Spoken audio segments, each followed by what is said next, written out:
Hello. Okay. I'm going live quickly before I get my daughter. I wanted to make this live video. I will do a follow-up to this one to expand out more of what I'm saying. But when people are starting, receiving Microlocs, I'm seeing so many different methods. And I spoke on this in my 3-day live training, the free 3-day live training, if anyone's been in it, on the methods. And there is a preferred method when you are starting Microlocs. When you're starting locks this small, there's a preferred method. There are some, I'm seeing some that are started with 2-strand twist. I see some that are started with braids, evening main and locks. And I've shared my opinions on that, but I want to reiterate that there are some differences, and they're not just all visual. So the 3 major areas that you're going to find differences in when you start locks in any of those methods. So braids, twist, and then the interwoven lock method or the interlock method. The first area that you're going to notice is in the lock tension. The lock tension will be different. I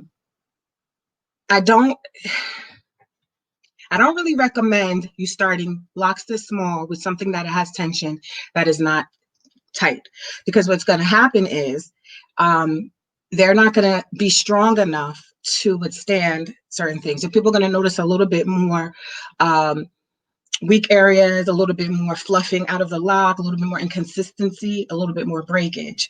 So you want to make sure that that tension is done well. Some people start locks in another method and then they go in and they can be tightened up and they can be strengthened. And that is highly recommended. There, people are starting with braids, which is a little bit stronger. And so I'm all over the place. So that's the second area that is going to differ, the strength of the lock. And then the third area is how they expand and how they swell. So when locks are started in an interwoven lock pattern, interlock pattern, which is what I recommend, it's designed for the lock to swell and expand around the pattern. And it's designed to create a cylindrical lock and a consistent lock when done well, when done with good tension, when done consistently. So I say this because I do a lot of consultations. I've been doing this for 12 years, creating an alternative to what was on the market that encompasses different tools and that has a more universal application. Excuse me. So I've done these methods and these things I'm talking about span all locks. It's not limited or restricted to tools or specific branding, but I do notice differences. I notice differences in long-term longevity and resilience and visibly if they're not done to ensure that they're strong. So it is a way that people can start, but it's not the way that I would necessarily prefer. I don't, like I've mentioned before, I don't start locks in my business with anything other than the interwoven lock pattern, the interlock pattern. Do you agree? Main and locks, the tension needs to be very tight. It makes the lock look better. Absolutely. And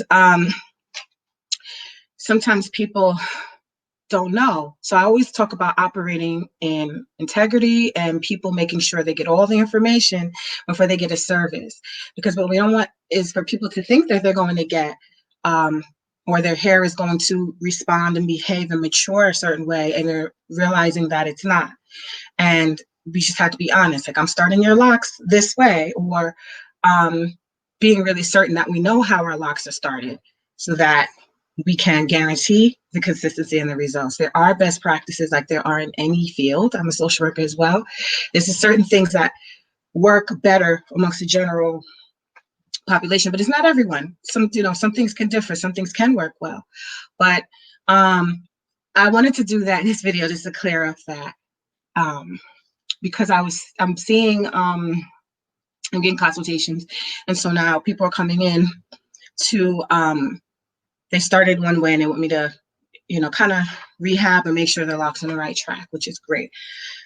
And when you are starting in a certain way and then you are retightening it, let's say interlocking, which a lot of people do, you can see inconsistencies. You got to make sure that everything is as consistent as possible. Um, there's a comment I had to make about that.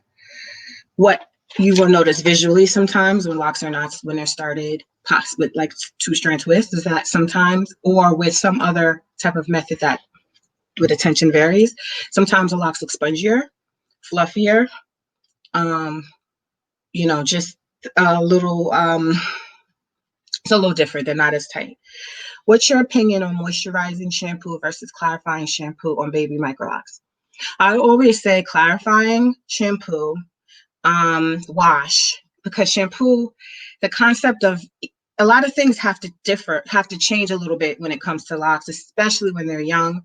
You don't want to spend a lot of time trying to work out a thick wash. You don't want a wash that's going to be coating strands of hair and keeping it from locking. So clarifying diluted is always my suggestion for the beginning. When the locks are more mature and older, then you can do more, put straight out the bottle. But I always want people to focus on washing things out their hair easily, without a lot of manipulation on the locks, without a lot of buildup. So hopefully I answered that question for you. And so I'm going to do a follow-up to this because I want to spend a little more time going over some information that I think is helpful for people. I'm kind of flashing back to my YouTube days way back when it was controversial videos, but there's just certain information I think is fair for people to know. That'll help them if they're making a decision, or if they're wondering how they can rehab, repair, or refine their own locks. And there's information that I not only have the style, I've been doing this service, and I just want to make sure that people understand that there are differences before you drop that money down, before you go through this process that you may or may not love, that you have as much information as possible. I saw your daughter's hair on YouTube. She's so beautiful. Thank you. My daughter loves her hair.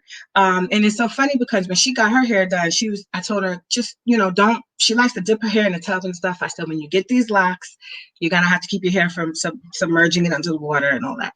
She went and told everyone, I can't get my hair wet. I can't get my hair.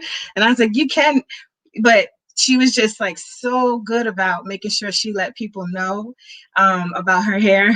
But she's an active child, and I'm picking out leaves, I'm picking out twigs, and all these things. And so starting her hair, and her hair is also coarser, so it locked faster.